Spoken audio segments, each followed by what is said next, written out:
ان الذين آمنوا وهاجروا وجاهدوا بأموالهم وأنفسهم في سبيل الله والذين آووا ونصروا أولئك بعضهم أولياء بعض، اور بے شک وہ لوگ جو ایمان لائے، وہاجروا اور جنہوں نے ہجرت کی، وجاہدوا بأموالهم وأنفسهم اور جہاد کیا اپنے مال سے اور اپنی جانوں سے۔ یعنی یہ کن کی بات ہو رہی ہے؟ ان صحابہ کی بات ہو رہی ہے جو ابتدا ہی میں ہجرت کرنے والے۔ ہجرت بھی الگ الگ موقع پر ہوئی ہے نا، کچھ لوگوں نے ہجرت فوراً کر لی ہے، کچھ لوگوں نے صلح حدیبیہ اور بیعت رضوان کے بعد ہجرت کی ہے، کچھ لوگ اسلام لے کر آئے ہیں فتح مکہ کے بعد۔ تو جن کا ایمان بدر کے دن ہے اور جن کا ایمان فتح مکہ کے دن ہے، ہیں دونوں مومن، ہیں دونوں صحابہ، لیکن درجات میں فرق ہے۔ کیوں؟ اس وقت وہ ایمان لائے جو اقلیت میں مسلمان تھے، کچھ نہیں تھا مسلمانوں کے پاس، تو ان صحابہ کا درجہ ان صحابہ سے بڑا ہے جو فتح مکہ کے دن ایمان لائے۔ اللہ اکبر۔ دیکھیں اللہ نے قرآن کریم میں جب جب جہاد کا حکم فرمایا ہے تو جان سے پہلے مال کا ذکر فرمایا۔ اس کا ریزن کیا ہے؟ افقہوا قولی اللہم صلی علی سیدنا و مولانا محمد معدن الجود والکرم وآلہ وصحبہ وبارک وسلم۔ یا ایہا النبی قل لمن فی ایدیکم من الاسرى ان یعلم اللہ فی قلوبکم خیرا یؤتکم خیرا مما اخذ منکم ویغفر لکم واللہ غفور الرحیم۔ صدق اللہ مولانا العظیم۔ الحمدللہ تعالی سورہ انفال کا یہ آخری رکوع ہے اور 10ویں سپارے کا یہ چھٹا رکوع ہے، اور سورہ انفال کی آپ کے سامنے میں نے آیت نمبر 70 کو تلاوت کیا ہے۔ اللہ رب العزت ان آیات کے اندر اس سورت کے اختتامی مضمون کو بیان کرتا ہے اور جنگ بدر میں قید ہونے والے جو قیدی ہیں ان کے متعلق احکامات کو بیان کرتا ہے۔ اللہ فرماتا ہے یا ایھا النبی، اے نبی، قل لمن فی ایدیکم من الاسرى، فرما دیجئے ان لوگوں سے جو آپ کے ہاتھ میں ہیں قیدی بن کر یا قیدیوں میں سے۔ اسرا کا معنی قیدی، جو قیدی بدر کے اندر آپ کے ہاتھ میں، ان سے کہہ دیں ان یعلم اللہ فی قلوبکم خیرا یؤتکم، کہ اگر اللہ پائے گا تمہارے دلوں میں کوئی خیر، یؤتکم خیرن، تو اللہ تعالیٰ تمہیں خیر عطا فرمائے گا، مما اخذ منکم، اس کے بدلے میں جو اللہ نے تم سے لیا ہے، ویغفر لکم، اور اس کے ساتھ ساتھ اللہ تمہاری مغفرت فرما دے گا، واللہ غفور الرحیم، اور اللہ تعالیٰ بخشنے والا مہربان ہے۔ اس سے مراد کیا ہے کہ کچھ لوگ جب ان کو قیدی بنا کر پکڑ لیا گیا تو انہوں نے کہا کہ مکے کے اندر ہمارے دلوں کے اندر ایمان تھوڑا بہت موجود تھا، تو ہمیں تو یہ لوگ سرداران تھے، سب آ رہے تھے تو زبردستی لے کر آئے ہیں، تو کہا کہ اگر تمہارے دل میں کچھ بھی خیر تھی تو اب یہ بات تو تمہاری اس وقت نہیں مانی جائے گی، لیکن اگر تمہارے دل میں کوئی خیر تھی تو جو بھی فدیہ تم دے رہے ہو اپنی آزادی کے لیے، اس فدیے کے بدل میں اللہ تعالیٰ اگر دل میں خیر ہوگی تو بہت کچھ عطا فرما دے گا۔ کئی مفسرین نے اس سے واقعہ لکھا ہے کہ یہ آیت نازل ہوئی ہے حضور کے چچا حضرت عباس کے لیے۔ حضرت عباس ان 12 سرداروں میں سے تھے بدر میں کہ جنہوں نے مکے والوں کے لشکر کی یہ ذمہ داری لی تھی کہ ایک ایک دن بانٹے ہوئے تھے، جب تک بدر پہنچیں گے تو ایک ایک دن جو ہے وہ پورے لشکر کو کھانا کھلائیں گے۔ تو حضرت عباس کی ڈیوٹی بھی تھی، حضرت عباس نے بھی ذمہ داری یہ لی تھی کہ وہ بھی کھانا کھلائیں گے۔ تو کم از کم 20 اوقیہ سونا وہ لے کر آئے تھے کہ اس کے ذریعے سے وہ کھانے وغیرہ کا اہتمام کرتے، لیکن جس دن ان کی باری تھی تو اس دن جو ہے وہ جنگ چھڑ گئی اور وہ 20 اوقیہ سونا ان کے پاس رہا۔ غزوہ بدر میں اللہ نے مسلمانوں کو فتح عطا فرمائی اور حضرت عباس بھی پکڑے گئے، تو حضرت عباس سے 20 اوقیہ سونا لے لیا گیا۔ تو حضرت عباس رضی اللہ تعالیٰ عنہ کہنے لگے کہ یہ 20 اوقیہ سونا ہے، اس کو میری طرف سے فدیے کے اندر قبول کر لیا جائے۔ تو نبی کریم صلی اللہ علیہ وسلم نے منع فرمایا۔ حضور علیہ السلام نے فرمایا یہ تو وہ مال ہے چچا جان جو آپ مسلمانوں کے خلاف استعمال کرنے لائے تھے، اور یہ تو مال غنیمت ہے۔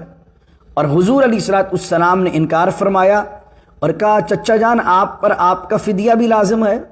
آپ کے بھائی جناب ابو طالب کے بیٹے آئے تھے، عقیل نام تھا صلی اللہ علیہ وسلم، عقیل ان کا نام تھا، عقیل بن ابو طالب، وہ بھی قیدی بن گئے تھے، بعد میں ایمان لے آئے۔ عقیل کا فدیہ بھی لازم ہے، اور ایک بھائی نوفل بن حارث کے بیٹے آپ کے بھتیجے، 2 بھتیجے اور آپ، یہ 3 بندوں کا آپ کو فدیہ دینا ہے، اور 20 اوقیہ سونا بھی نہیں ملے گا۔ وہ جو کل میں نے روایت پیش کی تھی جس کو درجنوں محدثین نے نقل کیا ہے، حضرت عباس نے کہا بھتیجے یعنی حضور صلی اللہ علیہ وسلم بھی حضرت عباس کے بھتیجے لگتے تھے، بھتیجے اگر تم ایسا کرو گے تو تمہارے چاچا تو ایسا ہو جائے گا کہ اس کو لوگوں کے سامنے ہاتھ پھیلانا پڑیں گے کہ 20 اوقیہ سونا بھی تمہارے پاس ہے اور یہ 3 کے فدیے بھی میں دوں گا، تو میرے پاس تو کچھ بھی نہیں رہے گا۔ نبی کریم صلی اللہ علیہ وسلم نے پھر اس بات پر فرمایا کہ چچا جان اس مال کا کیا جو آپ چچی کو یہ کہہ کر آئے ہیں کہ اگر میں مر جاؤں یا میں کچھ مجھے ہو جائے جنگ میں تو فلاں گڑھے میں سے وہ بورا نکال لینا، اس میں سارا سونا رکھا ہوا ہے۔ تو فرمایا جناب عباس نے عرض کیا یا رسول اللہ صلی اللہ علیہ وسلم آپ کو یہ بات کس نے خبر دی؟ فرمایا مجھے اسی نے خبر دی ہے کہ جس نے مجھے اللہ نے سچا نبی بنا کر بھیجا۔ تو حضرت عباس کلمہ پڑھ کر مسلمان ہو گئے۔ تو اللہ ان کے لیے فرما رہا ہے، وہ جنرلی سب کے لیے، قیدیوں کے لیے فرما رہا ہے کہ اگر تمہارے دل میں کوئی ایمان کی حرارت موجود تھی یا تمہارے دل میں کوئی خیر ہے دین کے لیے کہ بعد میں تم اسلام لے آؤ، تو یہ جو اللہ تم سے فدیہ لے رہا ہے اگر تمہارے دل میں خیر ہوئی تو اللہ اس کے بدلے بہت کچھ تمہیں دے گا۔ حضرت عباس سے روایت ہے، حضرت عباس کہتے ہیں کہ پھر میں اسلام لے آیا، مدینے مائیگریٹ کر گیا، اور حضرت عباس کہتے ہیں کہ مدائن فتح ہوا تو 80,000 درہم آئے۔ 80,000 اس زمانے کے سب سے زیادہ مال غنیمت میں آنے والا مال تھا۔ حضور صلی اللہ علیہ وسلم نماز کے لیے تشریف لے جا رہے تھے، مال مسجد نبوی کے صحن میں بچھا کر رکھ دیا گیا، اور حضور صلی اللہ علیہ وسلم نے مال کی طرف توجہ نہیں کی۔ حضور نے پہلے نماز پڑھی، نماز پڑھنے کے بعد رسول کریم صلی اللہ علیہ وسلم مال کے ڈھیر کے پاس آئے، اور حضور صلی اللہ علیہ وسلم نے سب کو 80,000 کا جو مال آیا تھا کچھ حضور نے بچا کر لے کر نہیں گئے، سارا کا سارا مال مسلمانوں میں بانٹ دیا۔ حضرت عباس کہتے ہیں مجھے بھی رسول کریم علیہ السلام نے بلا کر کہا چچا جان آپ بھی جو لینا چاہیں لے لیں۔ کہا میں نے بھی بورا بھر کے لے کر اپنے گھر چلا گیا، اور وہاں 20 اوقیہ سونا میرا گیا تھا بدر کے اندر، اور اللہ نے کہا میں بہتر دوں گا تمہیں۔ اللہ نے مجھے 20 ایسے غلام عطا کیے تھے جو 20 کے 20 بزنس مین تھے، 20 کے 20 تاجر تھے، اور ایک ایک بندہ الگ الگ علاقوں میں جا کر بزنس کرتا تھا، تجارت کرتا تھا، اور وہ 20 غلام میرے لیے کام کرتے تھے جس سے مجھے پروفٹ ہوتا تھا۔ تو خود کہتے تھے کہ یہ آیت میرے لیے نازل ہوئی ہے اور میں نے فدیہ دیا وہاں پر، تو اللہ نے اس کے بدل کے اندر، کیونکہ دل میں خیر تھی، ایمان لے آیا، تو اللہ نے اس کے بدل کے اندر مجھے جو ہے وہ انعامات عطا فرمائے۔ کا ایک انعام تو مل چکا ہے، دوسرا انعام کو اللہ جانتا ہے۔ دوسرا انعام کیا ہے اس آیت کے اندر؟ کہ تمہیں بہتر عطا دیں گے اس کے بدلے میں جو تم سے ہم نے لیا ہے، اور دوسرا انعام ہے وَيَغْفِرْ لَكُمْ، تمہاری مغفرت کر دیں گے۔ تو اللہ ہی جانتا ہے کہ اس نے مغفرت کی کہ نہیں کی، دوسرا انعام اللہ جانتا ہے۔ پھر فرمایا وَإِن يُرِيدُوا، اب قیدیوں کو تنبیہ بھی کر دیں آپ، ایک تو ترغیب دے دی آپ نے، وَإِن يُرِيدُوا، اور اگر یہ ارادہ کریں خیانت کا، آپ کو خیانت کرنے کا، آپ کو دھوکہ دینے کا، تو فقد خانوا اللہ من قبل، تو تحقیق انہوں نے خیانت کی ہے اللہ کے ساتھ اس سے پہلے بھی، کہ مشرکین مکہ جو ہیں اللہ سے خیانت کرنے والے ہیں۔ فَأَمْكَنَ مِنْهُمْ، تو اس خیانت کے سبب اللہ نے ان کو تمہارے قابو میں دے دیا۔ یہ 1000 تھے، تم 313 تھے، لیکن اللہ نے بدر میں تمہارے قابو میں ان کافروں کو دے دیا۔ واللہ علیم حکیم، اور اللہ تعالیٰ جاننے والا ہے اور حکمت والا ہے۔ اب یہ آخری آیات آ رہی ہیں سورہ انفال کی، ان الذین آمنوا وہاجروا وجاہدوا باموالہم وانفسہم فی سبیل اللہ والذین آووا ونصروا اولئک بعضهم اولیاء بعض، اور بے شک وہ لوگ جو ایمان لائے، وہاجروا، اور جنہوں نے ہجرت کی، وجاہدوا باموالہم وانفسہم، اور جہاد کیا اپنے مال سے اور اپنی جانوں سے۔ یعنی یہ کن کی بات ہو رہی ہے؟ ان صحابہ کی بات ہو رہی ہے جو ابتدا ہی میں ہجرت کرنے والے ہیں۔ ہجرت بھی الگ الگ موقع پر ہوئی ہے نا، کچھ لوگوں نے ہجرت فوراً کر لی ہے، کچھ لوگوں نے صلح حدیبیہ اور بیعت رضوان کے بعد ہجرت کی ہے، کچھ لوگ اسلام لے کر آئے ہیں فتح مکہ کے بعد۔ تو جن کا ایمان بدر کے دن ہے اور جن کا ایمان فتح مکہ کے دن ہے، ہیں دونوں مومن، ہیں دونوں صحابہ، لیکن درجات میں فرق ہے۔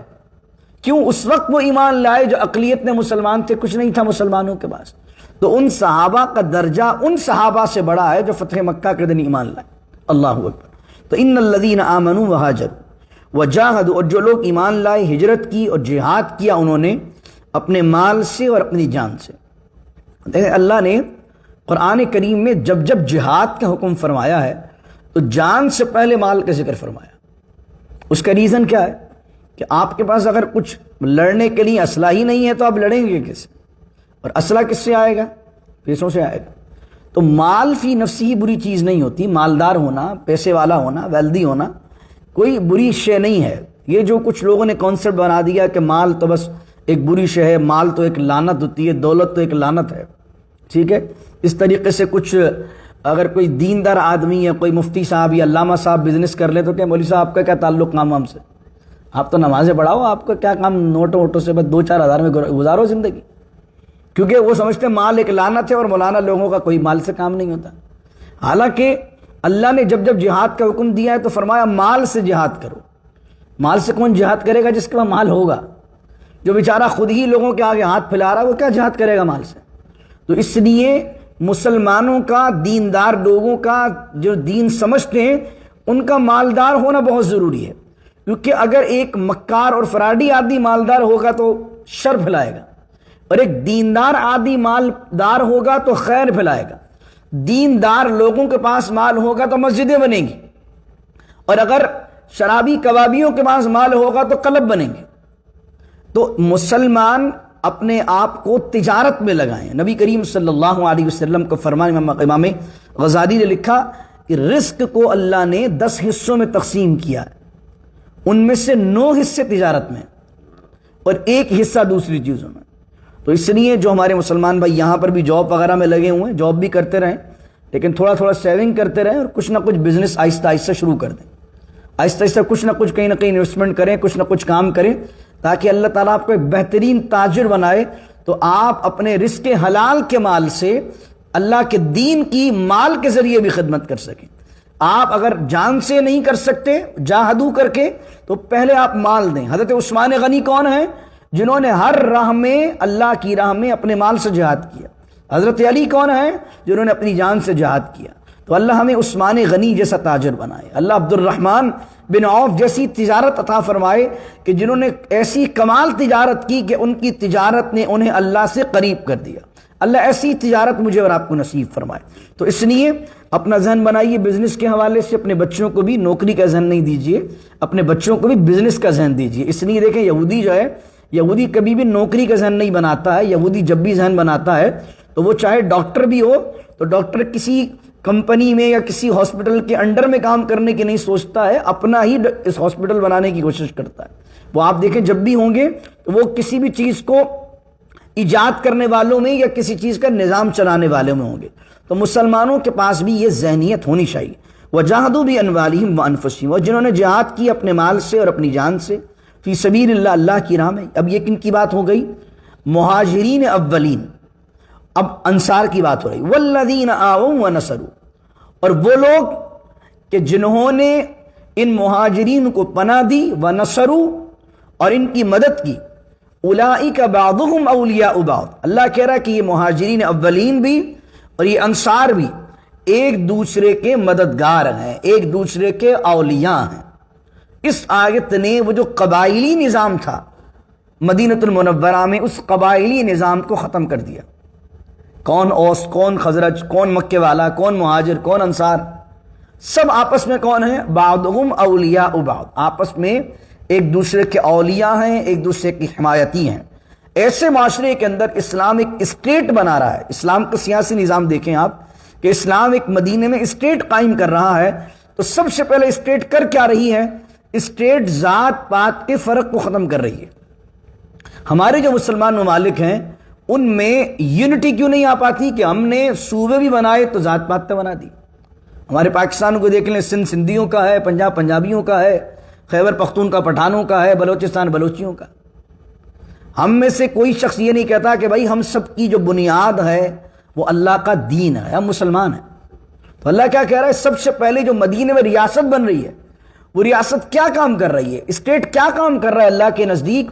اللہ سب سے پہلے یہ چاہتا ہے کہ یہ جو ذات پات کے فرق ہے نا، یہ ختم کریں اور یونٹی ہو اللہ اور اللہ کے رسول کی بنیاد پر، ایمان کی بنیاد پر۔ اس لیے اللہ نے قوموں کا نام نہیں لیا بلکہ ان کی کوالٹی کا نام لیا۔ اللہ نے یہ نہیں کیا کہ مکے والے، یا یہ نہیں کہا مدینے والے، کہ مکے والے اور مدینے والے آپس میں ایک دوسرے کے اولیاء ہیں، یہ جناب انصاری اور مہاجرین جو ہے وہ ایک دوسرے کے اولیاء ہیں۔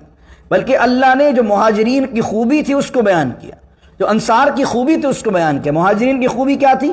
ایمان والے ہیں، ہجرت کرنے والے ہیں، جہاد کرنے والے ہیں اپنے مال سے، اپنی جان سے، والذین آووا ونصروا، اور وہ لوگ جو پناہ دینے والے ہیں اور مدد کرنے والے ہیں۔ ان دونوں کی کوالٹی کو بیان کر کے اللہ رب العزت نے دونوں کے اندر باہمی ربط کو پیدا کیا۔ تو جب آدمی کسی بھی جو ہے وہ ریاست میں دو قوموں کو ملانا چاہتا ہے تو اسے چاہیے کہ دونوں قوموں میں جو خوبیاں ہیں ان خوبیوں کو بیان کرے، اور خوبیوں کو بیان کرے اور دونوں کو انڈورسمنٹ دے کہ بھائی تم بھی اچھے ہو، تم بھی اچھے ہو، اور اسلام کی بنیاد پر ایک دوسرے کو ملائے۔ اللہ کہہ رہا ہے والذین آمنوا ولم یہاجروا، اور وہ لوگ جو ایمان لائے ولم یہاجروا، لیکن انہوں نے ہجرت نہیں کی۔ کچھ لوگ تھے مکے کے اندر اور انہوں نے ہجرت نہیں کی، مدینے میں نہیں آئے۔ تو اب اس زمانے میں جب مدینے ہجرت ہو رہی تھی تو مدینے ہجرت کرنا فرض تھا، لیکن کچھ مجبوریوں کی وجہ سے وہ لوگ مکے میں ہی رہ گئے۔ تو اللہ کہہ رہا مالکم من ولایتہم، تو تمہارے لیے نہیں ہے ان کی ولایت، یعنی ان کی پاسبانی کرنا، ان کی ذمہ داری لینا، کوئی ولایت تمہاری نہیں ہے۔ اس وجہ سے فقہاء نے یہ مسئلہ لکھا تھا کہ اگر کوئی مسلمان ایسے ملک میں ہو جہاں سے آنا مشکل ہو، کافروں نے پکڑا ہوا ہو، اور ایک مسلمان جو ہے وہ ایسے ملک میں ہے جو آزاد مسلمان ملک ہے، تو وہ ایک دوسرے کے وارث نہیں ہوتے، کیونکہ وہ کبھی آئے گا نہیں اور کبھی ایسا پکڑا ہوا ہو۔ لیکن یہاں ان ممالک میں نہیں، یہاں تو جانا آنا بڑا آسان ہے۔ تو مالکم من ولایتہم من شیء، کسی چیز میں جنہوں نے ہجرت نہیں کی ان کے لیے کوئی ولایت نہیں ہے، حتی یہاجروا، یہاں تک کہ وہ ہجرت نہ کریں۔ مکے میں رہنے والے اگر وہ مدینے ہجرت کر جاتے ہیں تو اب جو ہے مسلمانوں کی ذمہ داری کے اندر وہ آ جاتے ہیں۔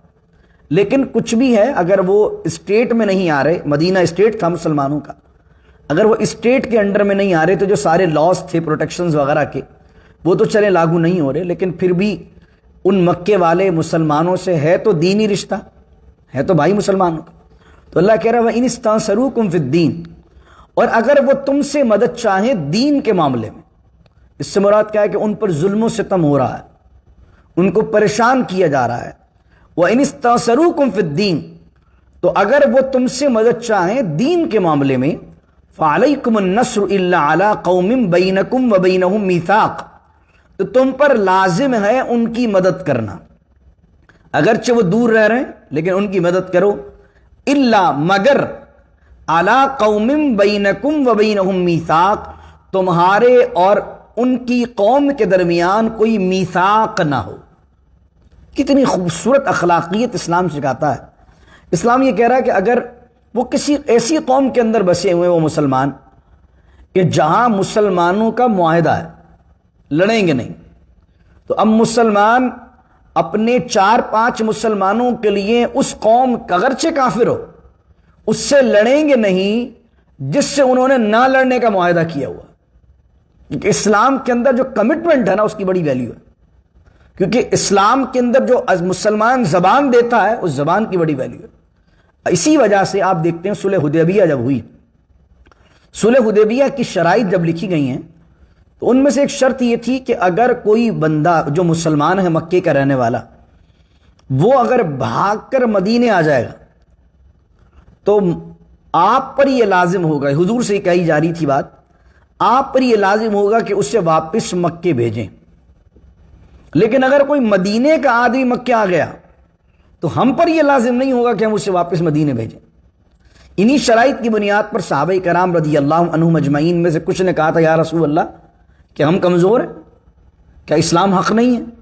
ان سے ایسی باتیں ہم ایسی باتیں بھی مان رہے ہیں کہ جو ظاہری طور پر ہمیں کمزور شو کروا رہی ہیں، لیکن حضور کی نظر وہ دیکھ رہی تھی جو یہ نہیں دیکھ رہے تھے۔ اب کیا ہوا، نبی کریم صلی اللہ علیہ وسلم نے حدیبیہ کے اندر اس ڈیڈ پر، اس ٹریٹی پر سائن کر دیا۔ اب ہوا کیا کہ ابھی حضور صلی اللہ علیہ وسلم نے سائن کیا ہے، اس کو کمٹمنٹ کیا ہے، اتنے میں ایک صحابی آ گئے، حدیبیہ کے اندر ہی ان پر زنجیریں بندھی ہوئی تھی، بھاگ کر آ گئے۔ اب یہ تھا موقع کمٹمنٹ شو کروانے کا، معاہدے کی پاسداری دکھانے کا۔ اب سارے مسلمانوں کے جذبات بھڑک اٹھے کہ ہمارا بھائی آ گیا، اب اس کو ہمارے ساتھ ملنا چاہیے۔ نبی کریم علیہ السلام نے ان صحابی کو بلا کر کہا تم واپس جاؤ۔ کیوں؟ کیونکہ اب ہم نے معاہدہ کر لیا، اللہ تعالیٰ تمہیں رہائی عطا فرمائے گا، اللہ تعالیٰ تمہیں فتح و نصرت عطا فرمائے گا، اللہ تمہاری مدد فرمائے گا، لیکن تمہیں واپس جانا چاہیے۔ انہیں واپس بھیجایا۔ اب حضور مدینے آ گئے۔ مدینے آئے تو دو اور صحابی ہیں رضی اللہ تعالی عنہما، ایک کا نام ہے ابو جندل، ایک اور ابو اسیر۔ یہ دونوں صحابی بھی مکہ چھوڑ کر مدینے آ گئے حضور صلی اللہ علیہ وسلم کی بارگاہ میں۔ تو مکے سے جن لوگوں سے حضور کا معاہدہ تھا انہوں نے خط لکھا کہ 2 بندے آپ کے پاس پھر آ گئے، آپ انہیں واپس بھیجیے۔ تو انہوں نے کیا کیا کہ نبی کریم علیہ السلام کی بارگاہ میں حاضری دی ابو جندل نے بھی۔ حضور نے فرمایا دیکھو ہمارا معاہدہ ہے مکے والوں سے کہ اگر وہاں سے کوئی بندہ آئے گا ہم واپس بھیجیں گے، واپس جاؤ۔ اب نبی کریم صلی اللہ علیہ وسلم کی معاہدے کی پاسداری دیکھیں آپ۔ حضور صلی اللہ علیہ وسلم معاہدے پر کمٹمنٹ جو ہو گئی، بات جو دے دی، زبان جو دے دی مسلمان نے، اب پیچھے نہیں ہٹنا۔ نبی کریم علیہ السلام نے ان کو کہا بھائی وہاں سے جاؤ۔ انہوں نے کیا کیا؟ ابو جندل اور اسیر نے انہوں نے کیا کیا کہ مدینے کی سٹی سے نکل کر مکے اور مدینے کے درمیان راستے میں ایک جگہ اپنا پڑاؤ ڈال دیا، نہ مکے گئے نہ مدینے آئے۔ اب مکے سے جو جو بندہ آتا بھاگ کے، اس کو پتا تھا مدینے کے اندر تو حضور نے معاہدہ کیا ہوا، تو حضور مدینے میں تو رکھیں گے نہیں، حضور تو معاہدے کی پاسداری کریں گے۔ تو کم از کم 70 بندہ جمع ہو گیا مکے سے اور مدینے کے درمیان راستے پر۔ اور یہ 70 بندے کرتے کیا تھا؟ یہ مکے کے آنے والے ہر قافلے کو پریشان کرتے تھے۔ جو قافلہ آ رہا اس کو پکڑ لیا، جو قافلہ آ رہا ہے 2-4 بندے آ رہے ہیں پکڑ لیا۔ تو مکے والوں نے خود لیٹر لکھ کے بھیجا کہ بھائی ان 70 بندوں کو آپ لے لیں، ہم اجازت دے دیں۔ انہوں نے کہا بھائی یہ 70 بندے انہوں نے تو بیچ میں ہمارا جینا حرام کر دیا۔ تو اب حضور اپنی معاہدے سے پیچھے نہیں ہٹے، حضور صلی اللہ علیہ وسلم لے نہیں رہے۔ پھر مکے والوں نے کہا کہ ہم اس معاہدے کی شرط کو ختم کرتے ہیں، اب جو بندہ بھی آپ کے پاس آنا چاہے آپ لے سکتے ہیں اسے۔ لیکن یہ ہوتا ہے کمٹمنٹ سے، یہ ہوتا ہے آپ اپنی زبان سے۔ اب ہم کیا ہیں؟ بینگ اے مسلم، ہم کمٹمنٹ کے پکے نہیں ہیں۔ ہم اللہ معاف فرمائے کاروبار ہو، رشتہ داری کے معاملات ہوں، زبان کے ایک نہیں ہوتا آج کا مسلمان۔ اور اللہ کیا کہہ رہا ہے؟ کافروں، مسلمان کو تو چھوڑیے آپ، اللہ کہہ رہا ہے کہ اگر تمہارے مسلمان بھائی تمہیں دین کے معاملے میں تم سے مدد چاہیں تو تم پر لازم ہے ان کی مدد کرو، سوائے ایک کنڈیشن کے کہ وہ اس قوم کے ساتھ نہ رہتے ہوں جس قوم سے تمہارا نہ لڑنے کا معاہدہ ہو۔ اگر وہ معاملہ ہو تو پھر اب ان کی مدد تمہیں ایسی نہیں کرنی ہے۔ واللہ بما تعملون بصیر، اور اس کے ساتھ اللہ نے ایک چیز اٹیچ کر دی کہ اللہ تمہارے کاموں کو دیکھ رہا ہے، دیکھ رہا ہے کہ تم اپنی کمٹمنٹ کے کتنے پکے ہو۔ تو کیا پتہ چلا؟ دین میں معاہدے کی، وعدے کی، کمٹمنٹ کی بہت اہمیت ہے۔ پھر فرمایا والذین کفروا بعضهم اولیاء بعض، اور جنہوں نے کفر کیا ہے، جو کافر ہیں، بعضهم اولیاء بعض، یہ بھی آپس میں ایک دوسرے کے مددگار ہیں۔ الا تفعلوه، تو اگر تم نے آپس میں اتحاد پیدا نہیں کیا، تکن فی الارض، تکن فتنۃ فی الارض، تو زمین میں ہو جائے گا فتنہ، وفساد کبیر، اور بہت بڑا فساد ہو جائے گا۔ اس آیت کو آج کے زمانے کے اوپر ڈالیے۔ اللہ کہہ رہا ہے کہ کافر ایک دوسرے کے سپورٹرز ہیں، ایک دوسرے کے مددگار ہیں، اور اگر تم نے اتحاد نہیں کیا تو کیا ہو جائے گا؟ فتنہ ہو جائے گا اور بڑا فساد ہو جائے گا۔ آج مسلمان فرقوں کے معاملے پر، ذات پات کے مسئلوں پر ہم الگ الگ ہیں، اور کافر ہمارے مقابلے کے لیے سب ایک جگہ ہیں۔ اگرچہ آپس میں ان کے اختلافات بھی ہوں، لیکن مسلمانوں کو پیٹنے کی باری آئے گی تو سب ایک جگہ ہیں، مسلمانوں کو ڈبانے کی باری آئے گی تو سب ایک جگہ ہیں۔ اور مسلمان آپس میں ذات پات پر دست و گریبان ہیں، فرقواریت پر دست و گریبان ہیں۔ ہمیں بھی چاہیے کہ ہم ایک پلیٹ فارم پر آ جائیں۔ اقبال نے کہا تو جواب شکوہ میں، یوں تو سید بھی ہو، مرزا بھی ہو، افغان بھی ہو، تم سبھی کچھ ہو، بتاؤ مسلمان بھی ہو۔ کوئی کہتا ہے کہ میں افغان ہوں، کوئی کہتا ہے میں سید ہوں، کوئی کہتا ہے میں میمن ہوں، کوئی کہتا ہے پنجابی ہوں، کوئی کہتا ہے مہاجر ہوں، کوئی یہ نہیں کہتا کہ میں مسلمان ہوں۔ ہمارا رشتہ انڈیا پاکستان کا رشتہ نہیں ہے، ہمارا رشتہ ہے مسلمان ہونے کا، اسلام کا رشتہ ہمارا۔ کہیں کا بھی مسلمان ہے، ہماری بولی بولتا ہے کہ نہیں بولتا، لیکن اللہ رسول کا نام لیتا ہے، کلمہ پڑھتا ہے، توحید کا، حضور کی آخری نبوت کی گواہی دیتا ہے، ہمارا بھائی ہے۔ اس نظریے کے ساتھ جب مسلمان کام کریں گے تو اتحاد پیدا ہو، ورنہ جس طرح ہم تتر بتر ہوتے رہیں گے، اللہ کہہ رہا ہے فتنۃ فی الارض، زمین میں آزمائش فتنہ برپا ہوگا، فساد برپا ہو جائے گا۔ سیکنڈ لاسٹ آیت ہے، والذین آمنوا وہاجروا، اور وہ لوگ جو ایمان لائے، وہاجروا، اور جنہوں نے ہجرت کی، وجاہدوا جنہوں نے جہاد کیا، فی سبیل اللہ اللہ کی راہ میں، والذین آووا ونصروا اور وہ لوگ جنہوں نے پناہ دی اور مدد کی ان لوگوں کی جنہوں نے ہجرت کی، اولئک ھم المؤمنون حقا وہ سارے کے سارے مومن حق ہیں، سچے اور پکے حقیقی مومن ہی وہی ہیں، لہم مغفرتن تو ان کے لیے اللہ نے مغفرت رکھی ہے، ورزق کریم اور ان کے لیے بڑا کرم والا اللہ نے روزی اور رزق تیار کیا ہوا۔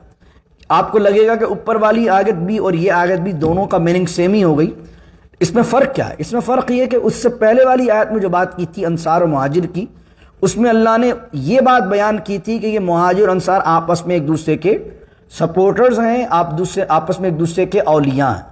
اس میں اللہ نے ان کی تعریف کرتے ہوئے ان کو صحیح مومن ڈکلیئر کیا، اس میں اولیاء کی بات تھی، اس میں صحیح مومن ڈکلیئر کیا کہ اولئک ھم المؤمنون حقا وہی تو ہیں سچے مومن، لہم مغفرت ورزق کریم کہ ان کے لیے مغفرت ہے اور رزق کریم ہے، کیونکہ ایک ہے مومن ہونا، ایک ہے مسلمان ہونا۔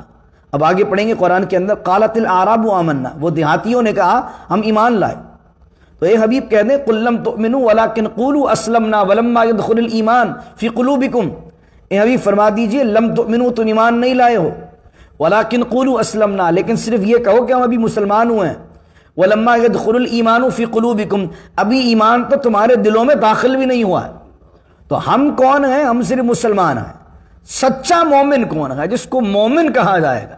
مسلمان اس لحاظ سے مسلمان اور چیز ہے اور مومن ہونا اور چیز ہے۔ مسلمان وہ ہے جو چیزوں کی گواہی دے دے، اللہ کو ایک مانتا ہوں، رسول کو آخری نبی مانتا ہوں، اور مومن وہ ہے جو اللہ رسول کی گواہی دینے کے بعد اللہ رسول کی مانے۔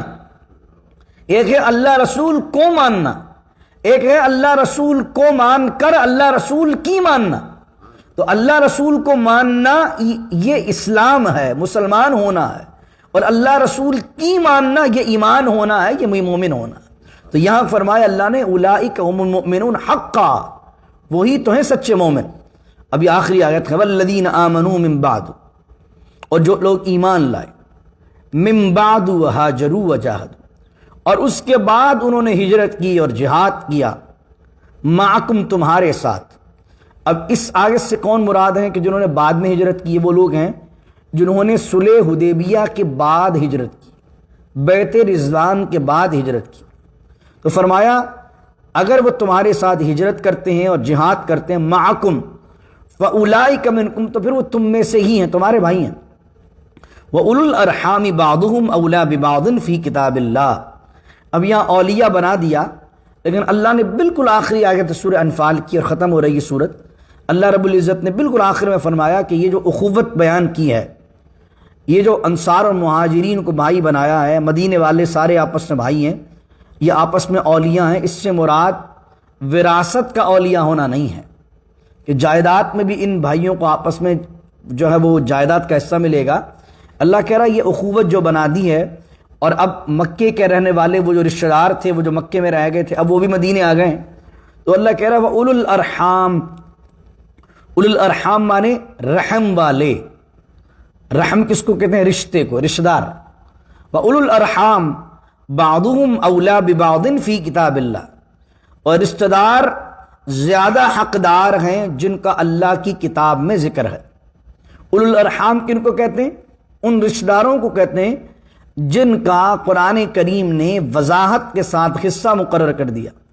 باپ کا حصہ مقرر ہے، بیوی کا حصہ مقرر ہے، اولاد کا حصہ مقرر ہے، بیٹے کا حصہ مقرر ہے، بیٹی کا حصہ مقرر ہے، جن کے حصے قرآن نے ہم پڑھ کے ہیں سورہ نساء میں چوتھے پارے کے اندر سیکنڈ لاسٹ رکوع، آپ کو یاد ہوگا میں نے تفصیل سے وراثت کے احکام بیان کیے تھے۔ تو جن کے قرآن نے ذکر کر دیے، نام اور نام کے ساتھ ان کے حصے بتا دیے اتنے ملیں گے، ان کے کہتے ہیں اولو الارحام۔ اور اولو الارحام سے کوئی چیز بچ جاتی ہے تو دوسرے رشتہ داروں کو بطور عصبہ کے ملتی ہے، یہ ایک الگ ٹاپک ہے، لیکن یاد رکھیے اولو الارحام ان رشتہ داروں کو کہتے ہیں جن کا اللہ نے اپنی کتاب میں حصہ ذکر کر دیا۔ اللہ کہہ رہا ہے اولو الارحام بعضهم اولیٰ ببعض، اور جو رشتہ دار ہیں، رحم والے ہیں، ان کے بعض پر زیادہ حقدار ہیں اللہ کی کتاب میں، یعنی رشتہ دار زیادہ حقدار ہیں۔ ان اللہ بکل شیء علیم، اور بے شک اللہ تعالیٰ ہر چیز کا جاننے والا ہے۔